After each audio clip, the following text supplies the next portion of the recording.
What's up, everybody? It's me, the Mad Chef. I'm back for a Pokemon Draft League.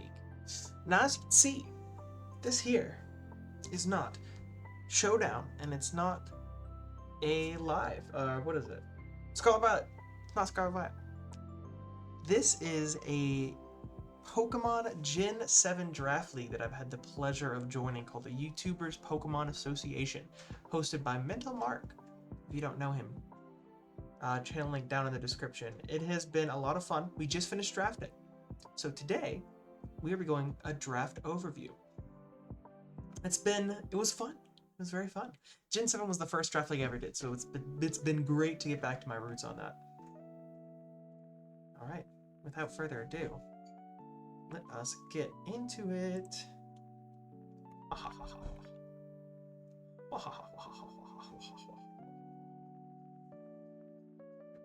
Alrighty.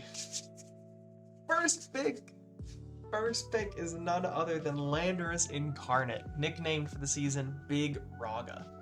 Shoutouts to JJK Brainrot for Big Raga. This is our first pick overall. We were 5th pick in the draft, and there were 4 20-point Pokemon. This included.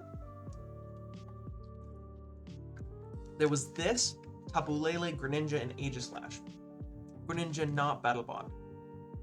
And somehow, on 5th pick, Landorus Incarnate dropped down to me. And by the way, this Landorus Incarnate, Sheer Force is allowed. So, we're going to have a fun time. We're going to have a great time. But this is just a basic showdown set for Landorus. Ground Flying, obviously. We're pretty great typing. Ice, Water really are the only weaknesses that we have to worry about. Plus, great coverage. I mean, just great coverage both on the physical and the special side, which is great. And as much as it's like, oh, Sheer Force, you really only use special moves whenever using Sheer Force, he has a second ability that people forget about. Sand Force he has an ability for. And you'll see in just a moment that we're primed to take advantage of everything Landorus has to offer. But great, like he has Bulk Up, Calm Mind, he even gets utility in like Defog, Knockoff. He's bulky. He's surprisingly bulky. HP 89, defense is 90 and 80. That's like that. It's not like a friggin' wall of Clodsire like there are in modern generations, but it's still enough bulk to take hits, which is oh so joyous. But I'm super excited to use it. I've always wanted to use Landorus Incarnate in a draft, but I've never had the opportunity to do so before. I've used Landorus Therian a bunch. I mean, he's the classic, but Landorus Incarnate, ooh. Going on to our second pick. This was coming up on round 2. We were about to hit the wheel, or close enough to the wheel. So our second pick was Tyranitar, nickname for the season Matterhorn. Rock Dark type, but has Sandstream, which is the big one. And is a Stealth Rock user. Stealth Rocks are super big this generation because there are no boots. No boots at all. So it's important to keep in mind that rocks and rapid spinners are going to be super important for us going forward. But yeah, we picked up Matterhorn the T-Tar on our second pick. A little bit early, maybe, but I didn't want to be... I really like the idea of sand and building going forward as a sand team of sorts.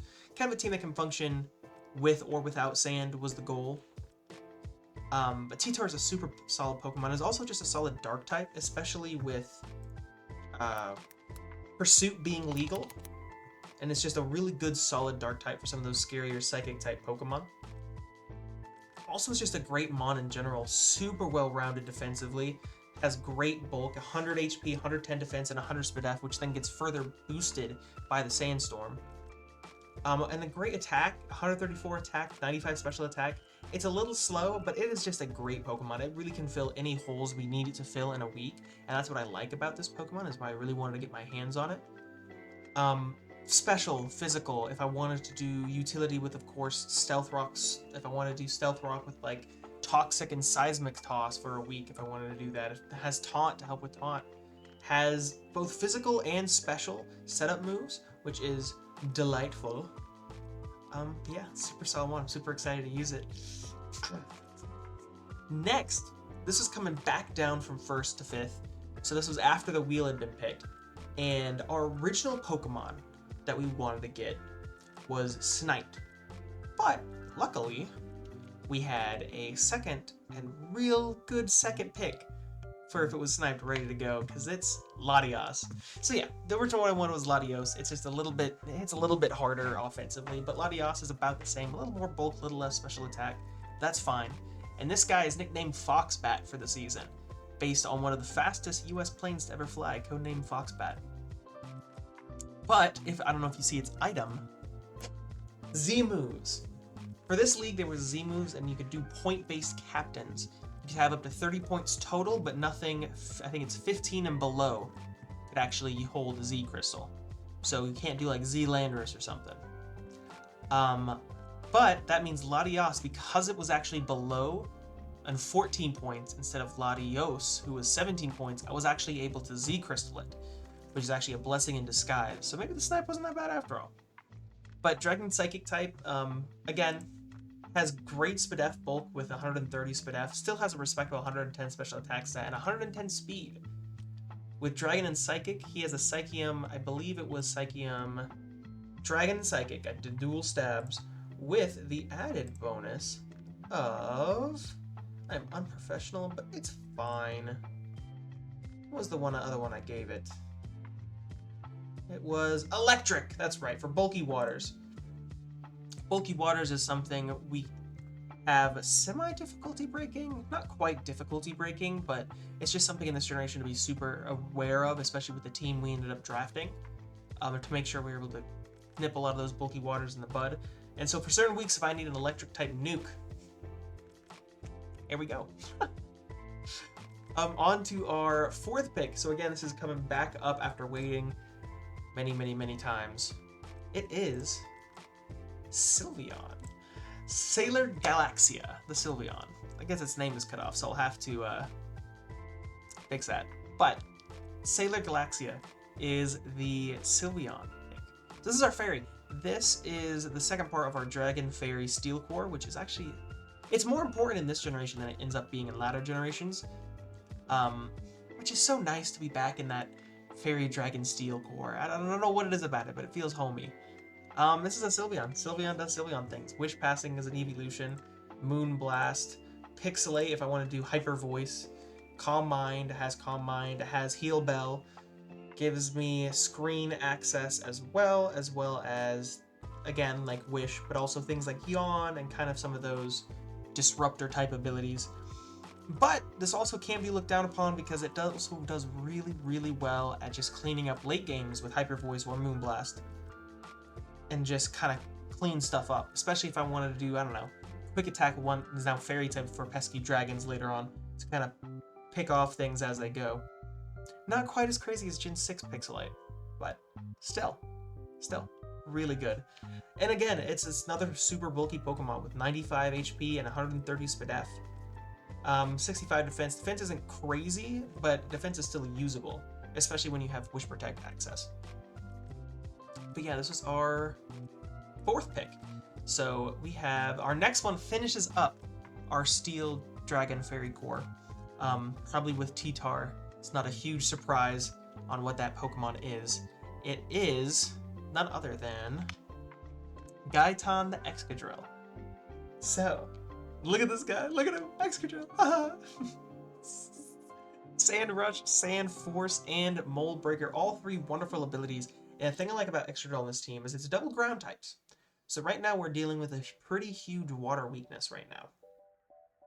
Water specifically kind of go through. We have Latios. I'm gonna mix that up all season, I guarantee it.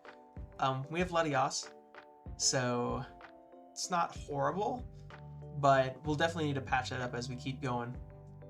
But yeah, Excadrill does Excadrill things. It sets up with Swords Dance and either bans rushes or scarfs forces, or even if I don't bring T-Tar 1 week because Sand doesn't look really good, I can still bring it as a Mold Breaker Pokemon. Has, of course, Rapid Spin, so this makes our first remover, which is big.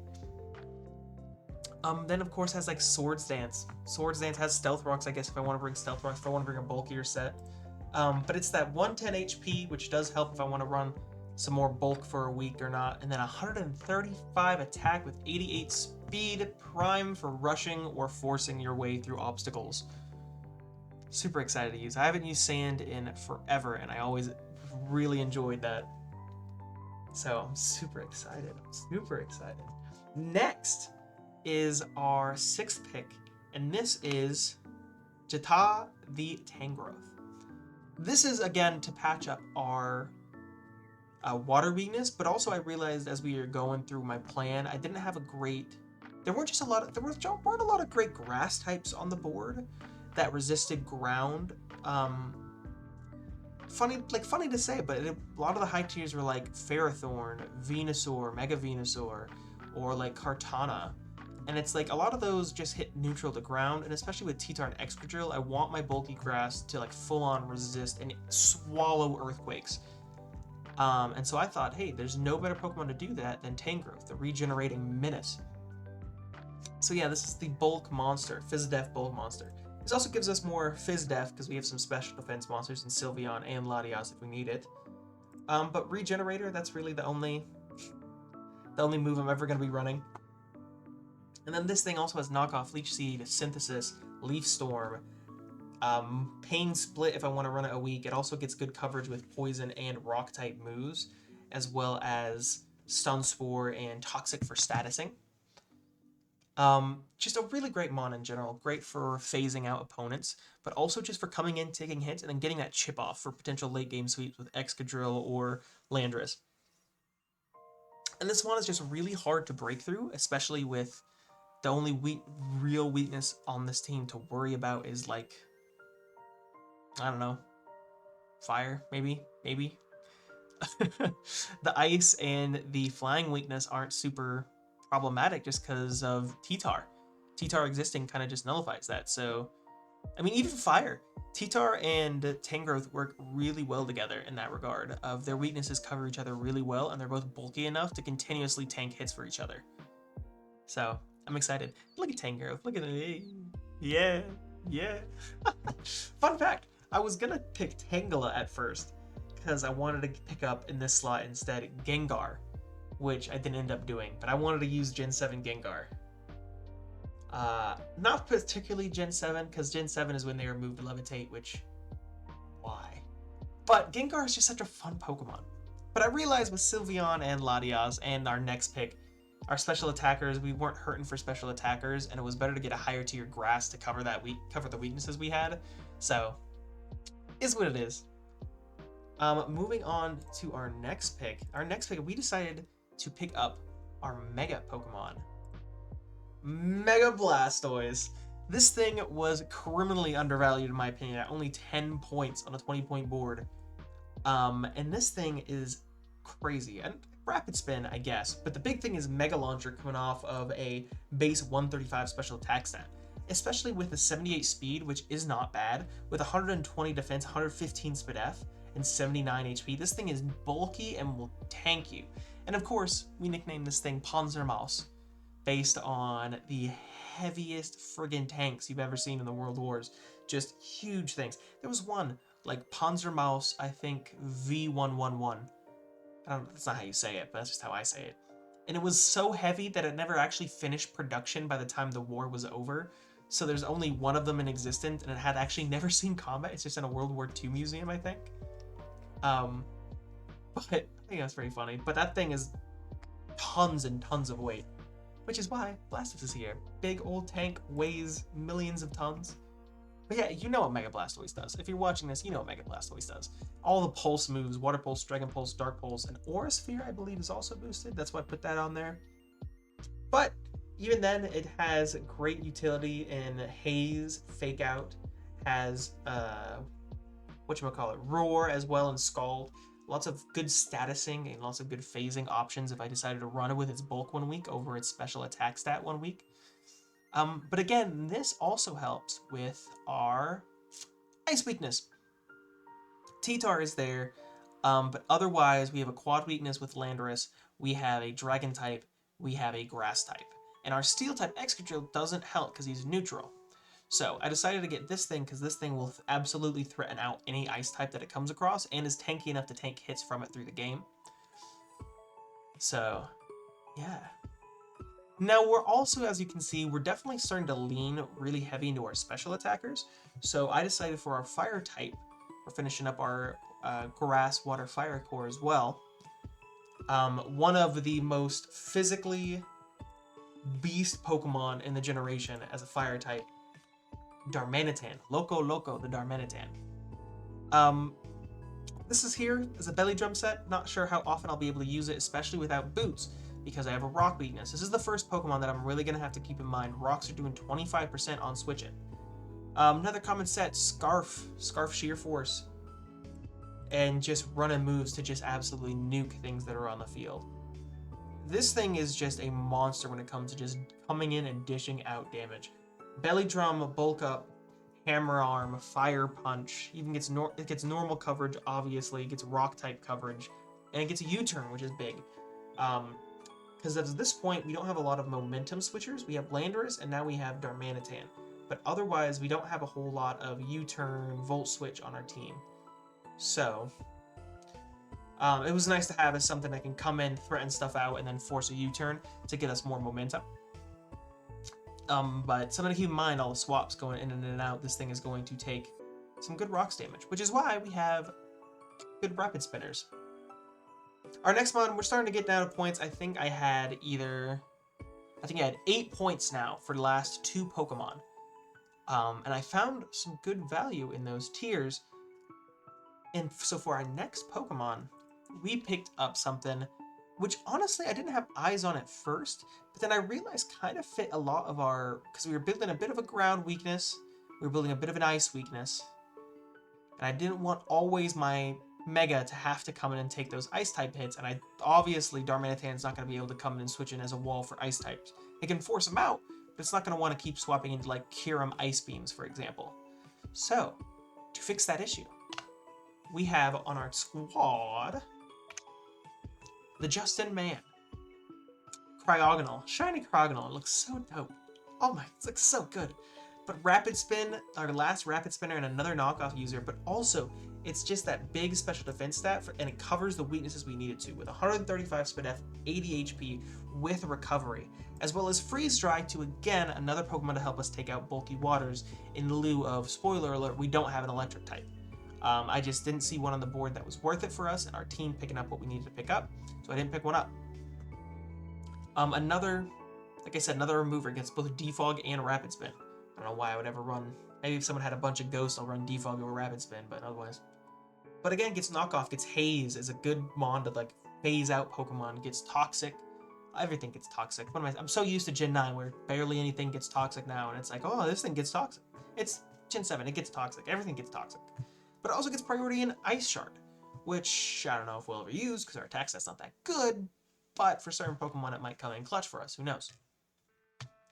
But yeah, this thing is fantastic. With Levitate's ability, it also kind of helps us with our ground weakness, barring like a Mold Breaker Pokemon, which I think the only other Mold Breaker Earthquake-mon that got drafted. Actually, I think Excadrill was the only Mold Breaker mon that got drafted. The other one I'm thinking of is Druddigon, but I don't even think Haxorus got drafted. Yeah, so we're good. We're staying off the ground for that one. And shoutouts to the Justin Man. He's a friend of mine IRL, so shoutouts to him. He's a Gen 5 nut. 10th Pokemon now. We're almost done. 10th Pokemon is our last Sand Abuser. For now, we have Landorus, who could be a Sand Abuser, and then Excadrill, obviously. But then we have one more Sand Abuser, Stoutland. Stoutland was pretty cheap. Stoutland was only 3 points. And I thought with Sand Rush, it's not a bad deal. Plus, I needed a normal type just for Psychic, for Ghost Spam on Lottie. So, I had T-Tar, but I want T-Tar to have options. I don't want T-Tar to be coming every week just to cover the Ghost type weakness of Lottie. So, that's where Stoutland, indubitably, the Stoutland comes in. He has, not only is he Sand Rush, but like I said, I really want this team to be able to function every mon in and out of sand. And this thing, it does that. It has Sand Rush if I want it, but it also has Intimidate and Scrappy if I want it.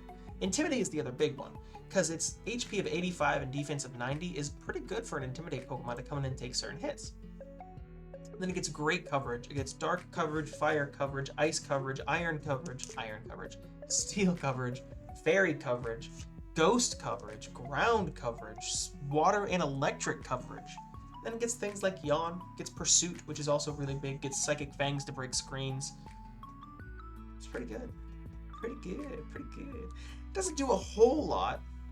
What am I saying? It does a whole lot. It does a lot of things. It's another one of those Pokemon like T-Tar where I didn't expect it, but I'll be able to use this Pokemon in a lot of weeks to fill gaps where I need to.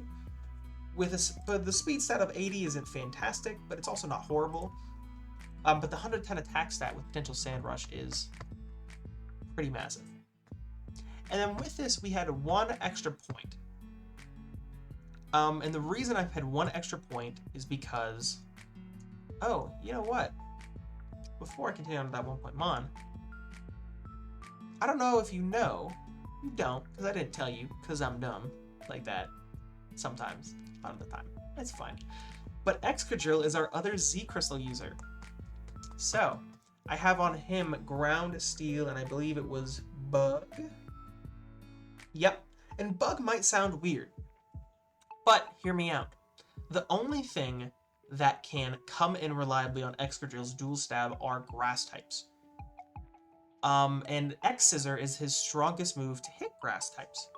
I believe he also has, like, Aerial Ace, and he has Poison Jab, but the difference there is that Poison Jab, if I run Poison Jab every week for a grass type, I don't need it for a lot of grass types, because X-Scissor does the same thing, because it's the same base power, but Poison Jab, if you predict it on a Z Poison move and he swaps into a Steel type, then I'm screwed. So Bug is at least something that still fulfills its role while still doing damage to every type across the board. So, but yeah, that's our Z Crystal user. But we need one last Mon, and the reason I wanted this 1 point Pokemon is twofold. One, I had a typing I super need, especially with no boots in this generation. There's a typing you always have to have on a draft. Even if it's not great, you need the option to have it just in case. Plus, with our Z Crystals, remember it's up to 15 point Pokemon can Z Crystal, and 30 points in total you're allowed for captains.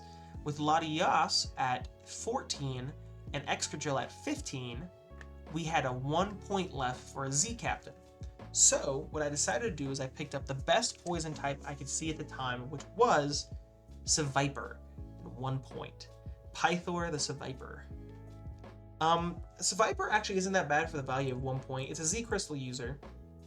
So his Z Crystal, I believe, is Poison, Dark, and Water.